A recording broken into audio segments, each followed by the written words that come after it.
邓伯答应下一届让你做，下一届我让你做警务署长，谁知道到时候谁有实力呀？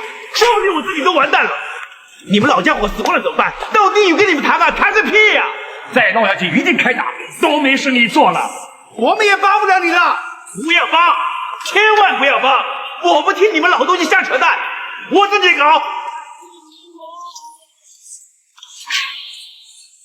新和连胜。搞独立是所有集体的大忌，小到社团，大到国家，这都是无法容忍的重罪。一句话瞬间引起众怒，导致所有人被迫或主动的站到了大帝的对立面，连串报都觉得他疯了。而邓伯的态度也很简单，开打吧！既然已经答应让大帝当下一届的话事人，为何他就不能再等2年呢？此时的大帝就是不能再等了，因为他已经和社团闹得水火不容，得罪了很多中层领导，帮里有很多人不服他。选话事人的过程中，大帝都做了什么呢？选举之前，手下马仔打了青山道瘸子，大帝说不知者不罪，就草草了事。通过贿选挑战叔父辈的权威，自己花了钱，本来能和鱼头镖好好合作，非要梗着脖子让人家的头马飞机吃勺子，给大捕黑散货，自己卖60一颗，只给大捕黑19块，就是不多给那1块。他是最先跳出来破坏规矩的人，贿选不成就打人，带龙根叔、关仔森玩人肉风火轮，把2人搞成残疾。大帝凭借一己之力得罪了鱼头镖、大捕黑、龙根3方人马，对现任话事人吹击更是疯狂打脸，逼迫吹击不交龙头棍，还跟阿乐结下梁子。进局子后背祖忘宗，扬言要搞新和连胜。大帝的种种行为已经违背了洪门36世，是要被五雷诛灭，死在万刀之下的。他怎么能再等2年呢？说不定在这2年当中，就被阿乐配合帮里不服大帝的头目给搞死了。他在选举前志在必得，更是以话事人的身份谈了很多生意。那我花了钱怎么办？丢了的生意怎么办？我老板怎么办？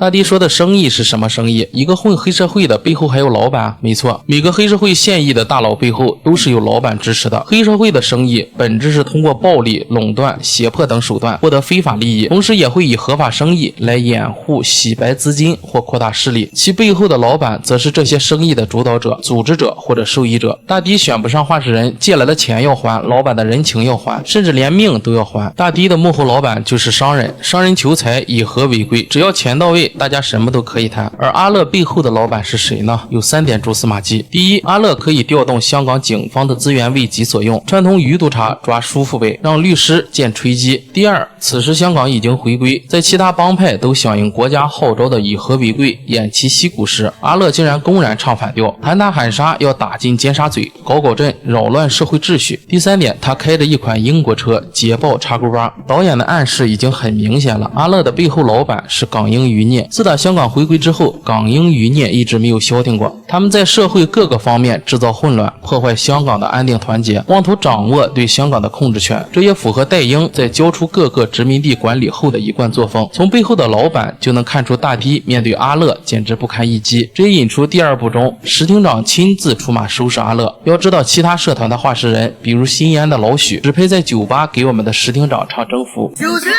被你征服，切断了所有退路。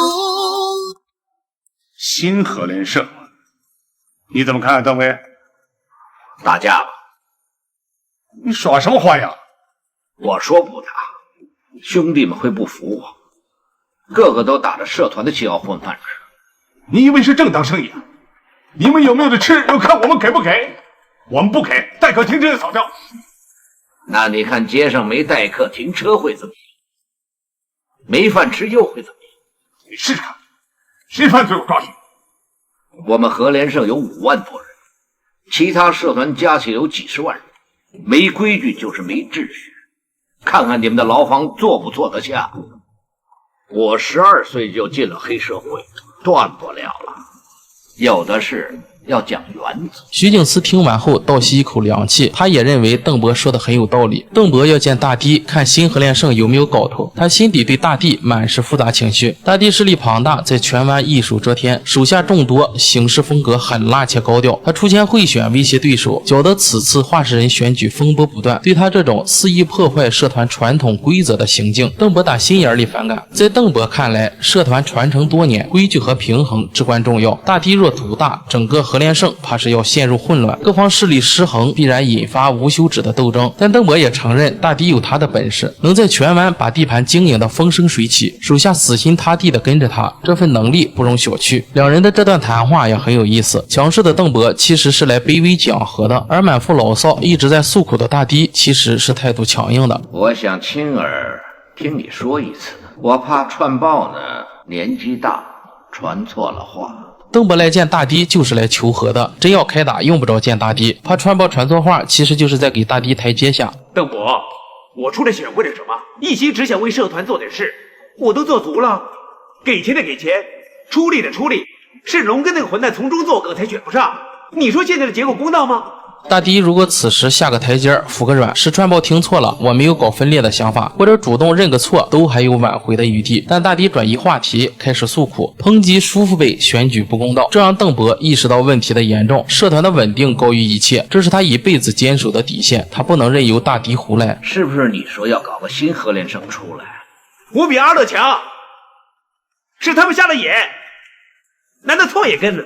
邓伯心里估计也盘算着，若是大堤就此罢手，以他的能力，未来在社团依旧能发挥作用，社团还能多一份助力。可要是大堤执迷不悟，那为了社团的稳定，只能忍痛对他出手。邓伯深知自己的抉择关乎着何连胜未来的走向。注意邓伯这句话连续向大堤确认了2遍，是不是要搞个新何连胜出来？我问你，你是不是要搞个新何连胜出来？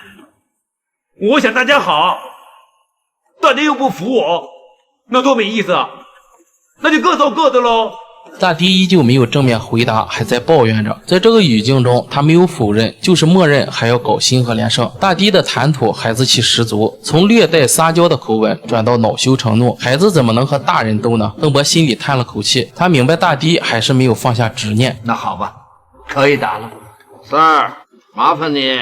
这也不行，那也不行，你们分明就是想我死啊！他的语气变得冰冷，直言社团不会允许他搞分裂，大堤执意分裂，所有兄弟都会与他为敌。你想搞垮社团，没人会答应的，所有兄弟都会打你。打，看看谁先死！邓伯心中有些失望，他本还期待大堤能认清形势，可如今看来，大堤已经被权力和不甘冲昏头脑。接下来五虎夺棍堪称全篇最为精彩、紧张刺激的段落，将黑社会内部为争夺权力而爆发的激烈冲突展现得淋漓尽致。东莞仔和长毛在半路截胡大头，大货司机被大破黑收买，半路尿急跑进树林，大头看见车钥匙被扒，东莞仔两人追上货车，却不见大头踪影，惊奇的鸟儿暴露了大头的位置。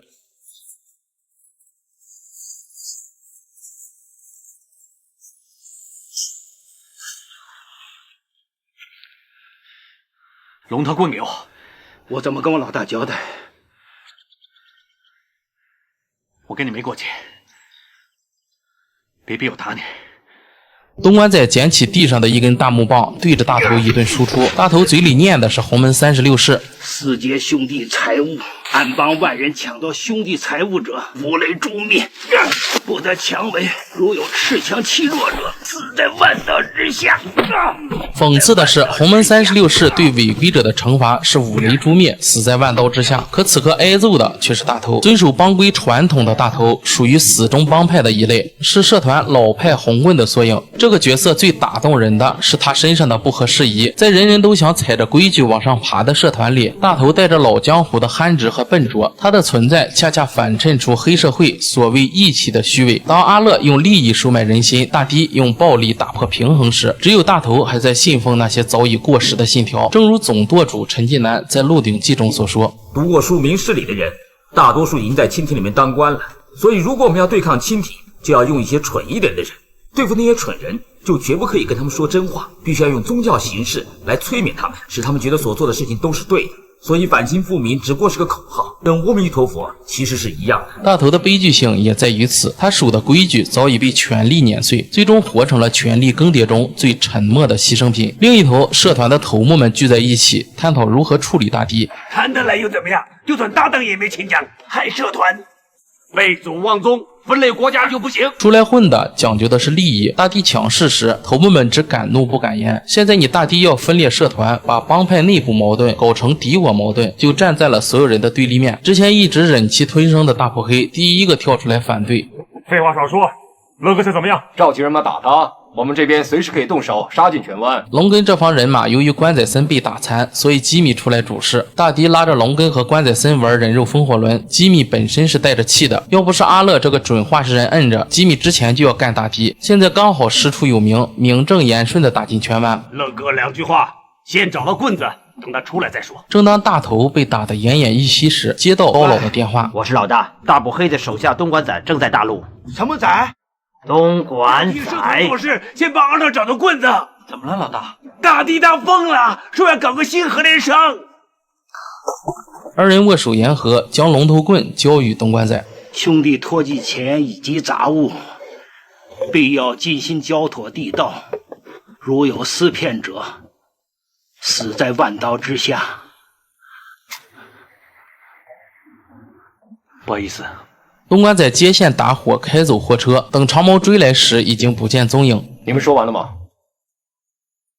你们对付大迪啊？吉米想出头给大迪的全湾人马还以颜色，可他作为晚辈，言为人轻，中层的头目都知道大迪的实力，开战是要消耗人马和财力的，谁都不想去做炮灰，所以吉米摔门而去，准备亲自抢夺龙头棍。大迪和阿乐两方人马争斗，吉米其实没必要卷进来的。大迪曾扬言棍子在谁那儿就砍谁，可吉米为何还要铤而走险来抢棍呢？因为混黑社会的以暴力和胁迫为生，面子比命都重要。叔父辈的龙根和老大关宰森被人搞，自己这派如果连个屁都不敢放，不挣回面子，就会被视为软蛋，丢了面子就等于告诉别人我好欺负，其他势力就会趁机蚕食其利益，抢地盘抢生意，最终沦为被吞并的对象，所以他必须要做这个出头鸟，给老大报仇。东莞仔被吉米尾随，两人逛了一会儿花园后，又碰上警察临检，东莞仔只得闯卡，撞死了一名警察。大捕黑让他把龙头棍交给火牛，飞机来接应，此时他已经不跟鱼头标混了，一桶油漆扔在吉米车窗上，成功拿到棍子，但路上遇见大迪的头马长毛，火牛已经被绑了。不用交给火牛，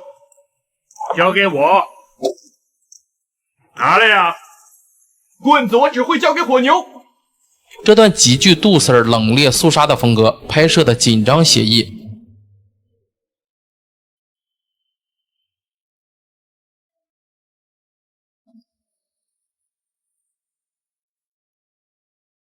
我替社团做事，谁过来就砍谁。正要开战时，吉米赶到，一桶油漆毁进飞机，随后加速撞向了长毛。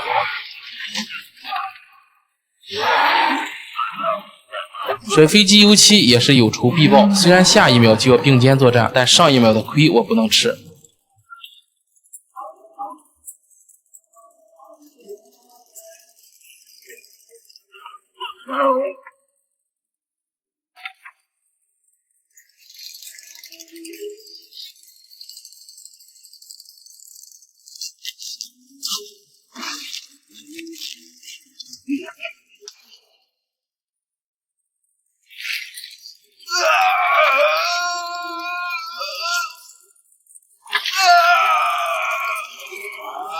我替社团做事。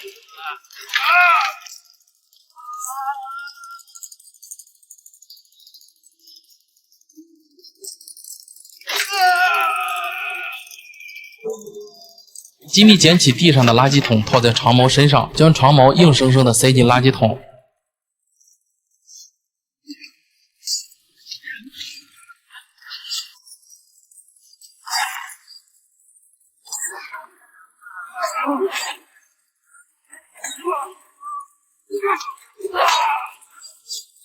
老大关宰森和龙根就是被钉在箱子里，这就叫以牙还牙。